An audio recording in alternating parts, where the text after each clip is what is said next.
तरनाळी गावामध्ये काल दुपारी 2 ते 4च्या दरम्यान अशोक मोहिते हा माझा मामाचा मुलगा रमाईनगर तरनाळी येथे उभा होता आणि तिथून व्हिडिओ बघत असल्यामुळे तिथून आले दोन सिद्धेश्वर सानपचा एक मुलगा आणि वैजनाथ बांगर म्हणून असे दोघंजण आले. दोघा जणांनी तुम्ही आमचे व्हिडिओ वाल्मिक अण्णाचे का बघतात आणि दुसऱ्या पण व्हिडिओ का बघतात आणि तुम्ही मराठी असे झाले तसं झालं असं म्हणून त्याला एकदम अचानकपणे पाठीमागून एक जणानं ह्याचा वार पुढल्या साईडनं कोयत्याचा वार केला आणि पाठीमागून रॉडनं मारलं. दोघा जणांनी त्याला बेशुद्ध पडल्यामुळे त्याला कळालं नाही. तिथं साईडला एक जण लहान मुलगा होता.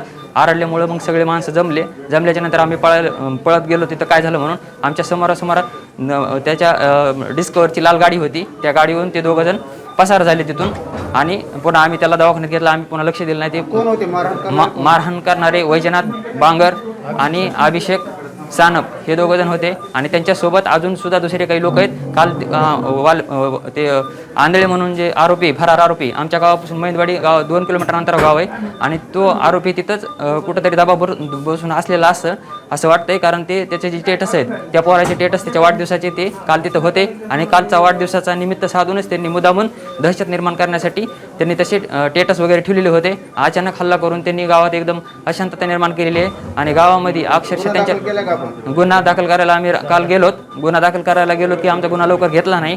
ज्यावेळेस मीडियानं किंवा असं थोडं जरा त्यांना हे झालं त्याच्यानंतर त्यांनी गुन्हा घेतला. ते पण किरकोळ कलम टाकलेत त्याच्यामध्ये. धारूरमधून अंबाजोगाईला दाखल केलं सरकारी रुग्णालयात आणि तिथून जास्त झाल्यामुळं त्याच्या इथं आता लातूरला खाजगी रुग्णालयात आणलेलं आहे सह्याद्री. ते वाद म्हणजे त्या दहशत निर्माण करण्याची ती जी प्रवृत्ती त्या दोघं जणच आहेत आणि त्या दोघा जणाला पण दुसरे काही जण लोक सांगणार म्हणजे काही पोरं आहेत त्यांचे गँगमधले ते सांगणार आहेत आणि कृष्णा आंधळे किंवा त्यांच्या वरची कोणतरी गँग आहे त्यांना मोठी सपोर्ट करणारी त्याच्या जातीवादी पण बोलले ते की तुम्ही ह्यांचे व्हिडिओ बघू नका, तुम्ही काय व्हिडिओ बघतात, त्याच्यानंतर जर तुम्ही मराठी असं करायले तसं करायले त्याच्यामुळे त्यांनी अचानक हल्ला केला आणि तुमचा आम्ही संतोष देशमुख करू असं सुद्धा त्याला म्हणले होते. ह्याच्या आधी पण ते सारखंच म्हणजे हे करायचे प्रत्येक जणाला. पण त्यांच्या गावात त्याची एवढी दहशत आहे त्या पोराची. त्याच्या गाडीच्या सीटाखाली कंटिन्यू कोयता वगैरे असते पण त्याची तक्रार कोणी देत नाही कारण ते लोकांना इतका त्रास देतात की त्यांच्या विरोधात कोणीच तक्रार देऊ शकत नाही अशी कंडिशन आहे. पोलीस प्रशासनाला आम्ही गेलो होतो विनंती करायला की असं झालेलं आहे तर आमची तक्रार घ्या. सुरुवातीला त्यांनी आमची तक्रार घेतली नाही पण ज्यावेळेस मीडियाने हे थोडं जरा हे केलं त्याच्यानंतर संध्याकाळी मग उशिरा त्यांनी अशी तक्रार घेतली. आम्ही नंतर इकडे दवाखान्यात आलो त्याच्यामुळे पाठीमाग काय झालं आम्हाला माहित नाही.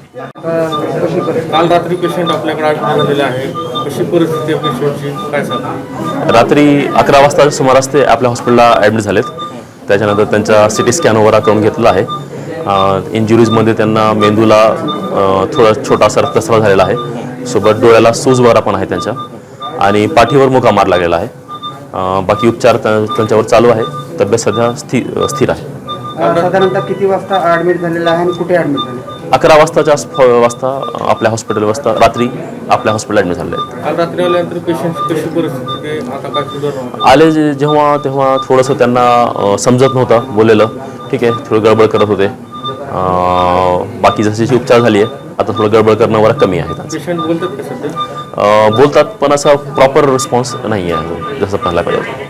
पुढचे 48 आवर्सपर्यंत त्यांना परिस्थिती आपल्याला समजेल एक्झॅक्टली काय.